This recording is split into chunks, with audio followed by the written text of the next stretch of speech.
What's going on, kittens? It's your girl, Redavyn. And I'm back with a video. I should have posted one before. I tried posting a previous one that I did a few days ago, but my phone was acting ass. You know how that go. Basically, what led me to make this video was the fact that this girl came through my line the other morning. And of course, it's not really a HIPAA violation. I don't even know the child's name, and we're not in the clinic. So she, you know, when you're at Target or whatever, they have you stand in the like not the middle aisle, but they have you stand on the end of like wherever your register is at or whatever to greet people, you know, kind of like a ready situation, you know, for when people are ready to check out or whatever, you greet them like, sir, ma'am, are you ready? Boom. Y'all know how it goes. Y'all have been to Target a million times. You know how the flow goes. So the girl came in earlier and she had asked me, you know, what was the protocol for when you get like certain medicines or something like that. You know, when you go somewhere, like nowadays they do that with like certain deodorants and stuff like that. They have it encased and you pretty much have to take it to the front in order to get it out of that lockbox. So the girl asked me, you know, the protocol for the pharmacy and stuff like that. And I told her, you know, it was stuff that's over the counter. And I told her, you know, just bring it back to the register or whatever. And they have the device to get the thing open. So anyway, she ended up purchasing a Plan B. And she made the comment that, you know, she was embarrassed. And I told her, let me tell you something, okay? And this is for any and everybody out there. Don't let nobody, first of all, that's protecting yourself, you know? I don't give a damn what nobody says. And I am a mother of 3. Even though I birthed 2, y'all know I have a bonus kid. I am a mother of 3. And let me make this very clear. Nobody should be baby shamed, okay? If you got the Plan B or whatever, it's because you're not ready. Everybody's not ready for parenthood. Just like everybody's not ready for marriage. Everybody's not ready to be in a relationship even. But, you know, I had to let the girl know and reassure her. Because you could tell the girl was young. You know what I'm saying? I'm assuming when you buy this pill, you got to be over 18, well, clearly over 18. I don't know necessarily if it's just over 18 or over 21 or whatever. But, you know, because, I mean, a lot of this stuff came out, well, after I started having children, you know. You know, I had to reassure this girl that it is okay if, you know, she's doing something to protect herself. That's just like, you know, a lot of older women come through my line and they buy condoms and lubrication, stuff like that. There is nothing embarrassing about protecting your damn self, because what's more embarrassing is when you go to that clinic and get that test and they say you got that as I die slowly. I'm just saying, you know, nothing against people who have contracted the disease, but if you can do anything at all costs to prevent it, do so. You know, and this is coming from a medical professional's mouth. Like, I will never be embarrassed for trying to prevent something, because I'm getting ready to tell y'all now. If I'd have gotten pregnant right now, especially well after knowing that I've been diagnosed with lupus and knowing that, I mean, it's possible you can have there's plenty of people that, you know, plenty of women that have lupus, that have healthy gestations, you know what I'm saying? However, it ain't for everybody. And at the end of the day, I'm 36 years old, honey. My cutoff was 35. Moops came at 33, 34 time frame. She came right at the cutoff. So I'm never going to be ashamed to say that I just don't think that I will be having any more kids anytime soon, and prevent all of that. That's why I went and got the factory shut down. So I won't have to worry about the options of abortion or whatever, because I'm a pro-choice type of person. You know, everybody's not for it, you know, but everybody's not for abortion, but there's different circumstances to why you get those, you know. It's not just necessarily an easy way out. You don't know if a person got raped. You don't know if, you know, a person has some kind of debilitating situation where if they don't get rid of the baby, harm than good by carrying, you know. And some people, like I have an aunt, well, kind of like a common law thing, you know, but I had an aunt that muscular dystrophy ran in her family, and she lost her 2 boys eventually. You know, they got up to a certain age in adulthood and then they died, you know. And I remember when I first met them, they were walking and everything, and then it went to a point that all of a sudden they weren't walking anymore, you know. And I sat there and watched them go through that, you know. Even though one of them was hella talented at drawing, you know, he could have been anything he wanted to be, and the other one actually went to Morris Brown College and completed, but unfortunately he was unable to use his degree because he died, you know. And every male in that family carries that trait. So it's like eventually it's bound to come up. You know, it's bound to surface at some point and take over their lives. So when my cousin got pregnant, she waited till about 4 months to find out what the baby was or whatever, because if she was having a boy, she was going to get rid of it for the fact that she was already helping my aunt with her 2 brothers, you know, and that was already a lot on her. So certain things like that, you know, never be afraid to make a decision for your life, and never let nobody shame you, because again, everybody's not ready for that. And like I said, I had to reassure that girl's probably young, and I get it, you know, like for me, I got pregnant with my son at 19 and had him at 20. But the only saving grace was that I was in the military, so I was gainfully employed. I was out of my mama's house, and I was able to take care of my son on my own. And yeah, I hit a bunch of rough patches, you know, along the way. But this is why I preach to my son that when he gets to that point, that he's ready to have sex, that he comes to me or his stepfather and he lets it be known, like, look, so we can get him some condoms, because the last thing I want to be is a young Gigi, honey, before I'm 40. I'm sorry. That's not what's popping to me. You know, I love babies. I'm not in love with babies. That's why I ain't have a slew of them. But, you know, at least I'm standing in my walk and passing message to my son that it's not popping going out here making a whole bunch of babies, procreating the earth, and you ain't really got a plan to take care of them. You know what I'm saying? And ideally, I would like for him to be married. I would like for him to do it right the first time, or quote unquote right the first time. Not to say that I did it wrong the first time, because I had no intentions of marrying his father. I had no intentions of getting married at all. You know, it's just by the time I met my husband, you know, it takes a certain person to get you to see certain things. Because I've always been down to be in a relationship. Will I be your forever girlfriend? No, I won't. However, I've always felt the need to kind of advocate the behavior to my son of, you know, I always have that mind frame that you want to do better than your parents. You know what I'm saying? You want to be better, you want to do better, and you want more for yourself. Not saying I don't want more for myself, but y'all get what I'm saying. When it comes to your kids, you want them to want the best for the best of the best of the best for themselves.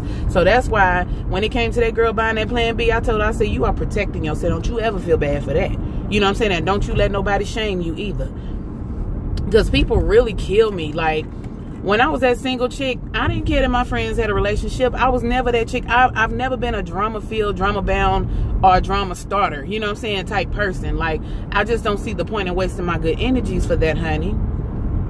And then the fact that you have people that just because they got pregnant young or they got all this responsibility and you don't, I think it's pretty jacked up to sit here and wish that on somebody, or especially when somebody's not ready. Like, was I ready to be a parent? Probably not. 9 times out of 10, no. But, you know, I made it do what it do. But I managed to have just that one child for a lot of years because I didn't want a plethora of baby daddies, a plethora of kids. I didn't want, you know, more on myself that I knew I wasn't ready to handle. And then on top of that, I always said that if I was to birth another child, that I would like to be married that go around. So at least I know that the father is in it to win it with me. And not saying that marriage not to say that marriage solidifies everything. However, you know, it does make it an easier situation to adjust to when you have that help. And fortunately for me, it worked itself out. So I ended up, you know, me and my husband found each other on Match. At 29, when I was 29, I'm 2 years older than he is, but, you know, I met him at 29. We got married when I was 31, and we've been together ever since. And so, you know, I'm living proof that these things can happen or whatever. You know, you just have to be patient.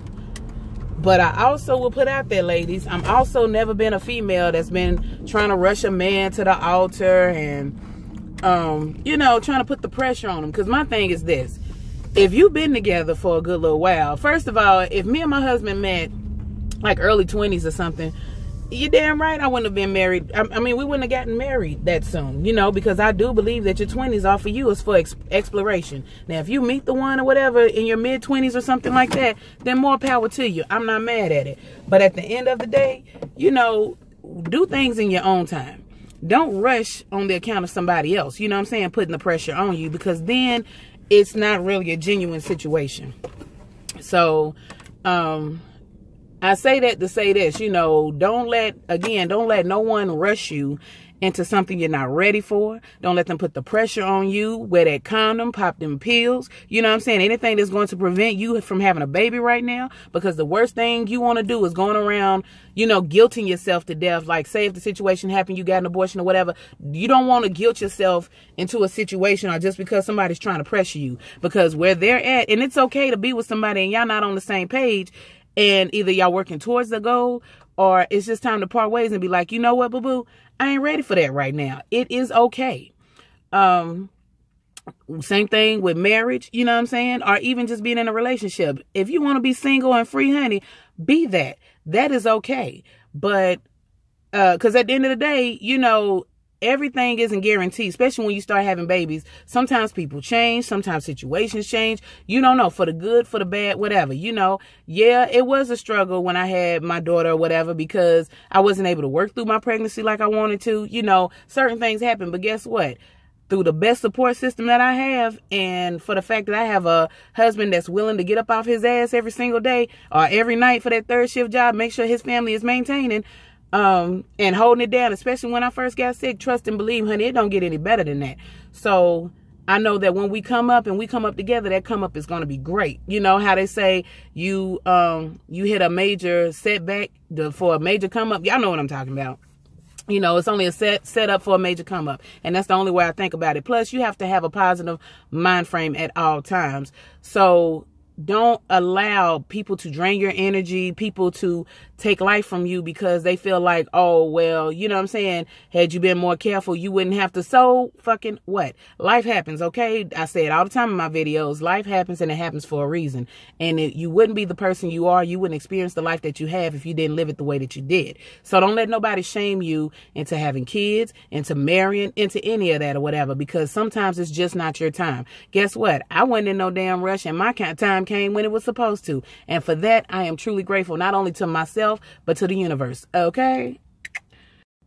Y'all drop your comments down below. You know, let me know if there's any similar experiences that you've experienced, you know, as far as that goes, with, I mean, even if it's abortions or whatever, trust and believe. There's no judgment here.